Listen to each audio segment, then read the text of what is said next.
Shoulder join చేసేటప్పుడు ఇలా హెచ్చుతగ్గులు అయితే వస్తూ ఉంటాయన్నమాట కామన్గా. అవి రాకుండా ఉండాలి అంటే ఈరోజు నేను ఒక చిట్కా అయితే షేర్ చేస్తాను. కొత్తగా నేర్చుకునేటప్పుడు ఏం చేస్తారంటే ఈ షోల్డర్ జాయిన్ చేసేటప్పుడు నెక్ వైపు ఏదైతే నెక్ మనం కుట్టామో ఆ వైపు చూసారా, ఈ వైపు పెట్టి కుట్టేస్తారనమాట. అలా చేయకండి ఎప్పుడు. అలా చేయకండి. ఇప్పుడు నేను చూపించే పద్ధతిలో ఒక్కసారి కుట్టి చూడండి.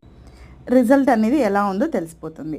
చూడండి, హ్యాండ్స్ జాయింట్ వేస్తున్నాం కదా, ఆ వైపు హ్యాండ్స్ జాయింట్ వేసే వైపు నుంచి మీరు కనుక షోల్డర్ని కుట్టుకుంటే ఇక్కడ చూడండి ఈక్వల్గా పట్టుకొని కుట్టుకుంటే మీకు అసలు హెచ్చుతగ్గులు అనేది రానే రాదనమాట. చాలామంది ఈ టిప్ని యూజ్ చేస్తూ ఉంటారు, కానీ కొత్తగా నేర్చుకునే వాళ్ళకైతే ఈ టిప్ని చెప్పరండి, నేర్పించే వాళ్ళు కూడా. సో ఇలా ఒకసారి ట్రై చేయండి.